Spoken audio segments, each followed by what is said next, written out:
Welcome to Shama classes. सो आज हम देखने वाले हैं हॉर्नबिल बुक का chapter 1 the portrait of a lady part 2।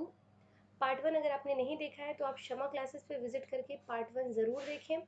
पूरा वीडियो देखें, कहीं भी स्किप ना करें क्योंकि एक एक लाइन इम्पॉर्टेंट होता है हर चैप्टर का। ओके, तो चलिए हम पार्ट 2 शुरू करते हैं आज, जिसका पैरा 1 है when my parents were comfortably settled in the city. Writer कहते हैं कि जब मेरे माता पिता कंफर्टेबली यानी कि बहुत ही आराम से सेट हो गए शहर में, दे सेंट फॉर अस, तो उन्होंने हमें बुला लिया। That was a turning point in our friendship.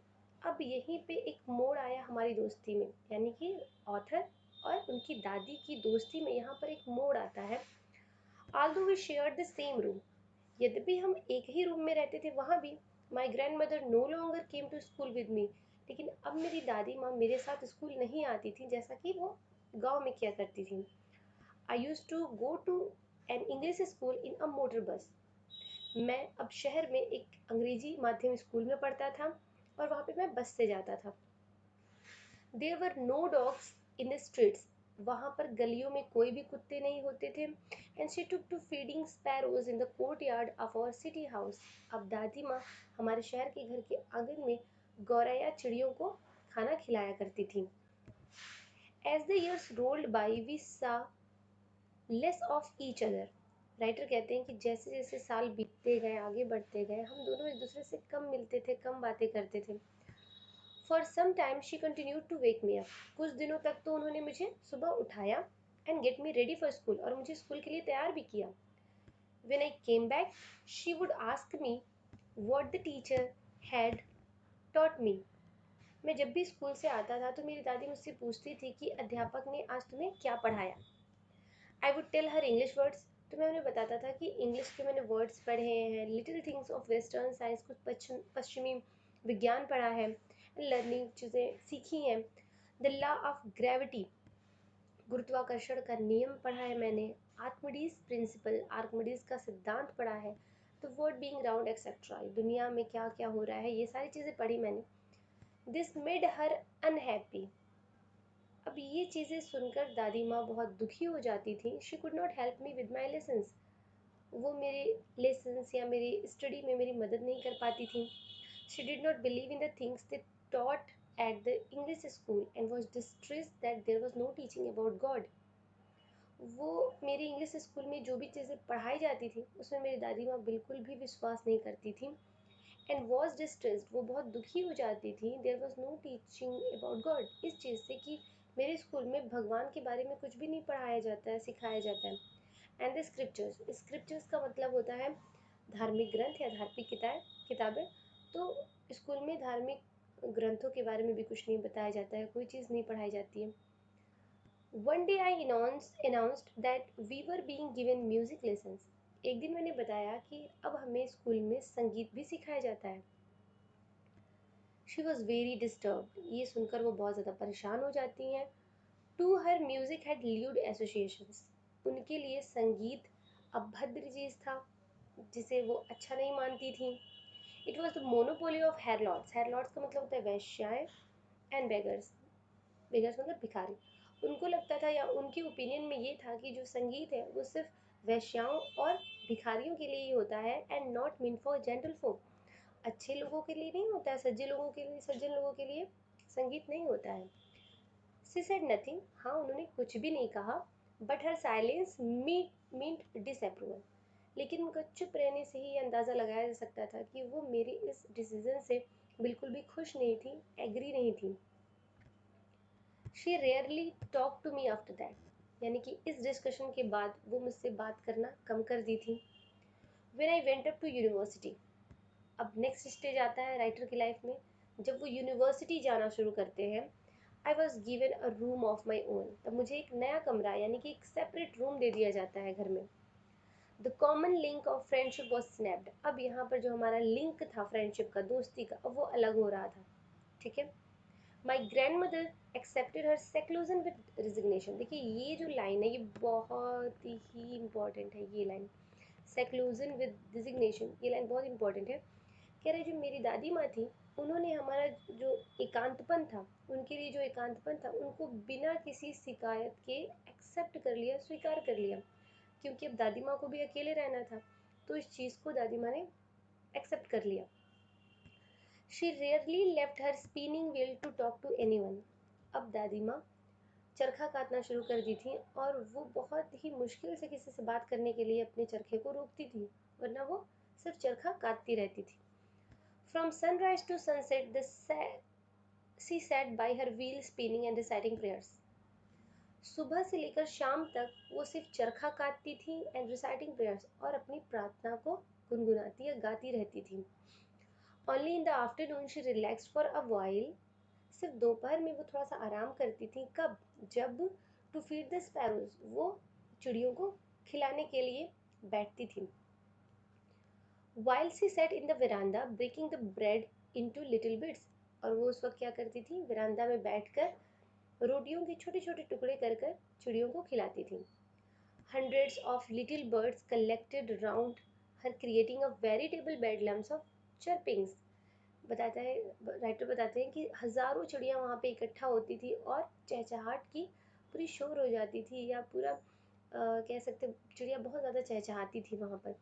Some came and perched on a leg, कुछ आते थे उनके पैर पे बैठ जाते थे, अदर्स ऑन अ शोल्डर, कुछ उनके कंधे पे बैठ जाते थे। Some even sat on her head, कुछ तो उनके सर पे बैठ जाते थे। शी स्माइल्ड, वो मुस्कुराती थी, but never shoot them away, लेकिन कभी भी उनको वहाँ से भगाती नहीं थी, उड़ाती नहीं थी। It used to be the happiest half hour of the day for her, ये उनके लिए हैप्पीएस्ट मतलब सबसे खुशी का आधा घंटा होता था पूरे दिन का, यानी कि पूरे दिन का वो आधा घंटा उनके लिए सबसे बेस्ट मोमेंट होता था। स्टूडेंट्स, जब भी यूज्ड टू आता है, कहीं भी यूज्ड टू आता है, तो इसका मतलब होता है वो हैबिट में होना, ठीक है? यानी कि वो हमेशा ऐसा करती थी, उनके लिए रोजाना का वो हाफ आवर सबसे बेस्ट मोमेंट होता था। Next para, when I decided to go abroad for further studies, writer कहते हैं कि जब मैंने डिसाइड किया, निश्चय किया कि मुझे अब बाहर जाना है अपनी आगे की पढ़ाई के लिए, I was sure my grand mother would be upset. ये तो मुझे निश्चित था कि मेरी दादी माँ अब तो दुखी हो जाएंगी बिल्कुल। I would be away for 5 years, क्योंकि मैं तो अब 5 साल के लिए दूर जाने वाला था। And at her age one could never tell, लेकिन उनकी जो उम्र थी, दादी माँ की जो उम्र थी, कोई ये नहीं कह सकता था कि अब मैं जब 5 साल बाद आऊँगा तो वो मुझे मिलेंगी ही।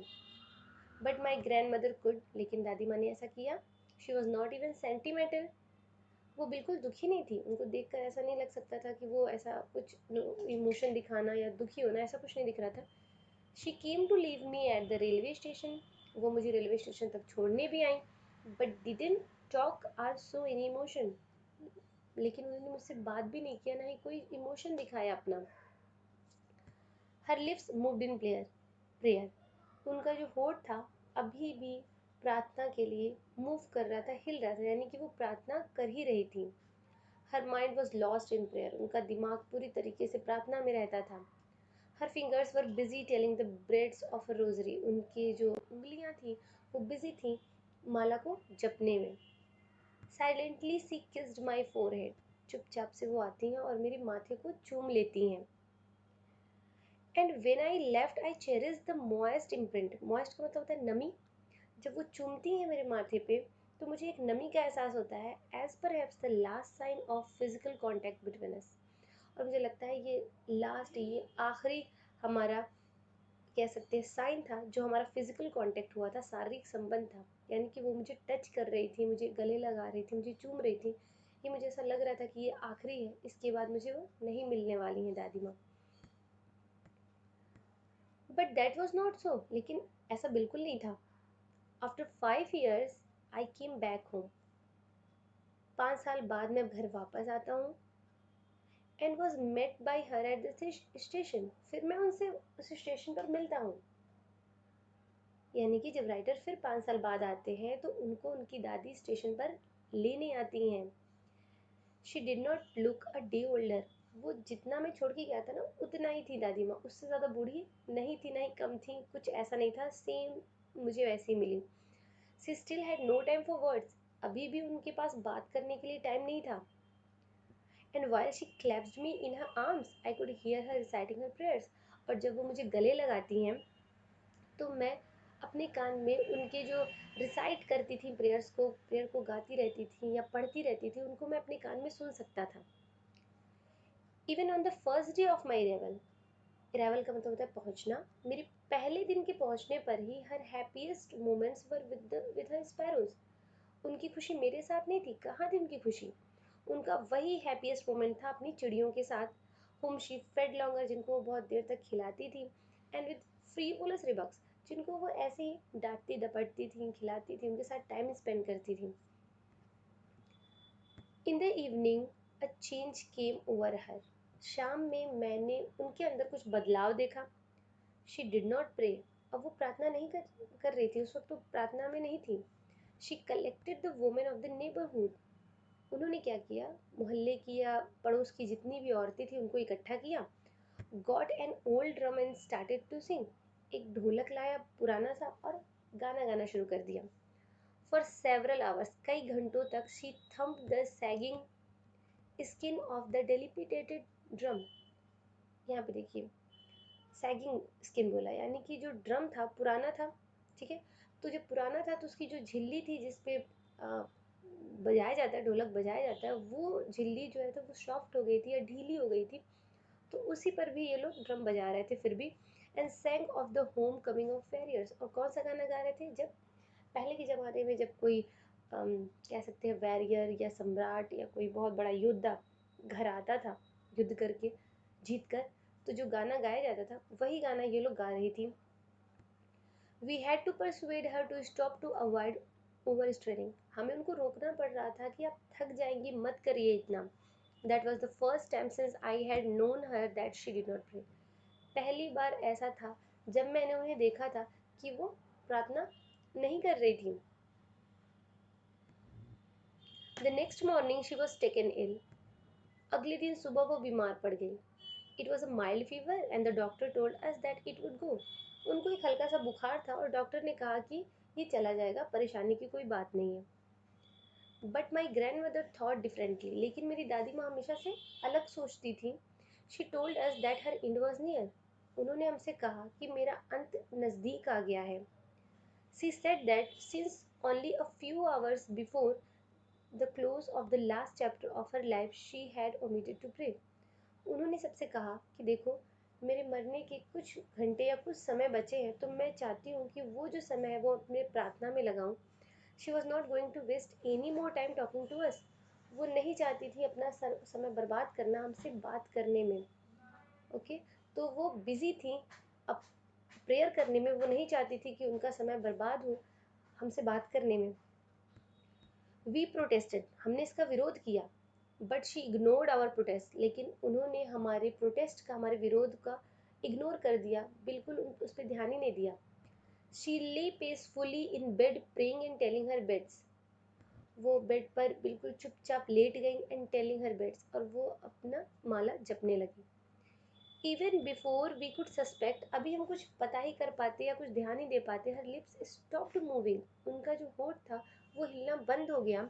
And the rosary fell from the lifeless fingers, और जो माला थी वो उनकी उंगलियों से नीचे गिर जाती है।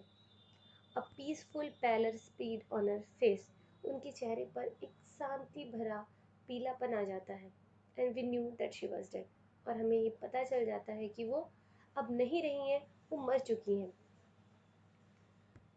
We lifted her off the bed and as is customary laid her on the ground, हमने उन्हें बेड से उठाया और जैसा कि ऐसा कस्टम में है, रिवाज में है, उनको ज़मीन पर लेटाया। And covered her with a red shroud, और हमने उनको एक लाल कपड़े से ढक दिया। After a few hours of morning we left her alone to make arrangements for her funeral, कुछ घंटों के रोने पीटने के बाद सब उन्हें अकेला छोड़ देते हैं ताकि अरेंजमेंट कर लें उनके फ्यूनरल का, अंतिम संस्कार का। In the evening we went to her room, शाम में हम उनके कमरे में गए। With a crude stretcher to take her to a cremated, हम एक स्ट्रेचर लेकर गए जिस पर उनको हमें लाना था क्रीमेशन के लिए ले जाने के लिए। द सन वॉज सेटिंग, सूरज डूब रहा था, and had lit her room and verandah with a blaze of golden light, तो हमें उनके कमरे में और आंगन में लाइट जलाना पड़ा। We stopped half way in the courtyard, हम अभी जा ही रहे थे उन्हें लेने के लिए, तो हम आंगन में रुक जाते हैं, अभी आधे ही रास्ते में रुक जाते हैं. All over the verandah and in her room right up to where she laid it, पूरे विरांडा में और उनके कमरे में भी जहाँ पे वो मरी हुई लेटी थी, and stiff wrapped in the red shroud, और लाल कपड़े में लपटी हुई थी. Thousands of sparrows sat scattered on the floor, हजारों गौरैया चिड़िया वहाँ फर्श पर बैठी हुई थी. देयर वॉज नो चर्पिंग, कोई भी चहचहाट की आवाज़ नहीं थी वहाँ पर. We felt sorry for the birds and my mother fetch fetched some bread for them, हमें उन चिड़ियों के लिए बहुत दुख हो रहा था. And my mother fetched some bread for them, fetch मतलब होता है लाना, और मेरी माँ ने उन चिड़ियों के लिए कुछ रोटियाँ लाई. She broke it into little crumbs, उन्होंने क्या किया, उस रोटियों को छोटे छोटे टुकड़ों में तोड़ दिया. The way my grandmother used to, जैसा कि मेरी दादी माँ करती थी. And threw it to them, और उनके सामने फेंक दिया. The sparrows took no notice of the bread, उन गौरैया चिड़ियों ने उन रोटी पर कोई भी ध्यान नहीं दिया. When we carried my grandmother's corpse off, जब हम अपनी दादी माँ को ले जाने लगे, दे फ्लू अवे क्वाइटली, सारी चिड़ियाँ चुपचाप उड़ गईं. Next morning the sweeper swept the bread crumbs into the dustbin, दूसरे दिन सुबह स्वीपर यानी कि जो झाड़ू वाला आता है, वो क्या करता है, ब्रेड क्रम्स को, जो टूटी हुई रोटियां थी, उनको डस्टबिन में डाल देता है. तो ये रहा हमारा चैप्टर जो कंप्लीट हो गया, the portrait of a lady. तो इस चैप्टर में ऑथर ने अपनी दादी माँ के बारे में बताया था, उनके अपीयरेंस के बारे में, उनके नेचर के बारे में, वो कैसी थी, और राइटर का और उनकी ग्रैंड मदर का क्या रिलेशन था, कैसा रिलेशन था, उनके बीच में कैसी बॉन्डिंग थी, ये सारी बातें की है राइटर ने. तो चलिए अब हम इसके क्वेश्चंस को डिस्कस कर लेते हैं. क्वेश्चन नंबर 1 कह रहा है the 3 phases of Arthur's relationship with his grandmother before he फेल्ट the country to study abroad. कौन से वो 3 phases थे जो ऑथर के रिलेशनशिप में उनकी दादी के साथ को दर्शाते हैं, और before he left the country to study abroad, इससे पहले के 3 फेज आपको बताने हैं जब वो बाहर जाने वाले थे. तो पहला स्टेज जब वो बहुत छोटे थे, उनकी दादी माँ उन्हें उठाती थी, तैयार करती थी. दूसरा स्टेज जब वो स्कूल जाने लगे थे शहर में, और तीसरा स्टेज जब वो यूनिवर्सिटी जाने लगे थे. ये 3 स्टेज हैं. तो क्या क्या हुआ था. क्वेश्चन नंबर 2 कह रहा है 3 reasons why the author's grandmother was disturbed when he started going to the city school. क्या क्वेश्चन कह रहा है कि जो राइटर की मदर थी, वो क्यों इतना परेशान हो गई थी जब राइटर शहर के स्कूल में जाना शुरू करते हैं. तो आपको 3 रीज़न देना होगा क्यों परेशान थी. सबसे पहली चीज़, तो दादी माँ अब उनके साथ नहीं जा पाती थी. दूसरी चीज़, दादी माँ चाहती थी कि उस इंग्लिश स्कूल में भी कुछ धार्मिक चीज़ें पढ़ाई जाएं, धर्म के बारे में बताया जाए, तो ऐसा बिल्कुल भी नहीं था. और तीसरी चीज़ जो सबसे इम्पॉर्टेंट है, जिससे वो बहुत ज़्यादा डिस्टर्ब हुई थी, वो ये था कि वहाँ पे म्यूज़िक सिखाया जाता था, जो दादी माँ बिल्कुल भी पसंद नहीं करती थी. 3 ways in which the author's grandmother spent her days after he grew up. 3 वो बताइए तरीके, या 3 ऐसी क्या चीज़ थी जिसमें ऑथर की ग्रैंड मदर अपना टाइम स्पेंड करती थी जब जब ऑथर बड़े हो गए थे, यानी कि इनके साथ न रहकर वो किन चीज़ों में अपना समय को व्यतीत करती थी. तो पहली चीज़ वो स्पिनिंग करती थी, चरखा काटती थी. दूसरी चीज़ वो चिड़ियों को खिलाती थी. और तीसरी चीज़ रिसाइटिंग प्रेयर, वो हमेशा प्रार्थना करती रहती थी. Question number 4, the old way in which the author's grandmother behaved just before she died. The odd way, ऐसा क्या तरीका था, या क्या रास्ता था जो ऑथर की ग्रैंडमदर ने अपनाया मरने से बिल्कुल पहले. ऑड वे मतलब बिल्कुल अलग था, कोई ऐसा नहीं करता है. यानी कि जब ऑथर की ग्रैंडमदर की डेथ होने वाली थी, उससे पहले उनको ऐसा फील हो जाता है कि मैं अब नहीं बचूंगी. पहले तो उन्होंने बता दिया कि ये मेरा अंतिम समय है, और मैं नहीं चाहती कि मैं अपना अंतिम समय बात करने में व्यतीत करूं, इसलिए वो अपना प्रार्थना करने में अपना समय लगाती हैं. तो इसी को कहा जा रहा है कि ऑड वे है बिल्कुल. क्वेश्चन नंबर 5 कह रहा है the way in which the sparrows express their sorrow when the author's grandmother died. चिड़ियों ने अपने किस तरह से दुख को व्यतीत किया था जब ऑथर की दादी माँ की डेथ हो जाती है. तो वो स्पैरोज़ आती हैं, दादी माँ के पास बैठती हैं, कोई चहचहाट नहीं करती हैं। ऑथर की मदर के द्वारा दी गई रोटियों पर भी वो ध्यान नहीं देती हैं। वो चुपचाप वहाँ बैठी रहती हैं, और जब ग्रैंड मदर की डेड बॉडी को ले जाया जाता है तो वो भी वहाँ से चुपचाप चली जाती हैं बिना रोटियों को खाए। तो इसी तरीके से वो अपने सारों को एक्सप्रेस करती हैं। तो ये हो गया हमारा डिस्कशन। ओके, सो अगर आपको, आपके पास भी कोई ऐसा क्वेश्चन है जिसमें डाउट है, आपको नहीं समझ में आ रहा है इसका क्या आंसर हो सकता है, तो आप कमेंट बॉक्स में ज़रूर पूछिए उसको। सो गैस, आज के लिए इतना ही। अगर आपको वीडियो पसंद आई है तो ज़रूर इसको लाइक और शेयर कर दीजिएगा, और मेरे चैनल को सब्सक्राइब कर लीजिएगा। और अगर आपको कोई कमी दिख रही है वीडियो में तो ज़रूर मुझे कमेंट बॉक्स में बताइए, क्योंकि आपके निगेटिव कमेंट्स भी बहुत इंपॉर्टेंट है मेरे लिए। ओके गैस, सो मिलते हैं नेक्स्ट वीडियो में with next chapter. Till then take care of your self.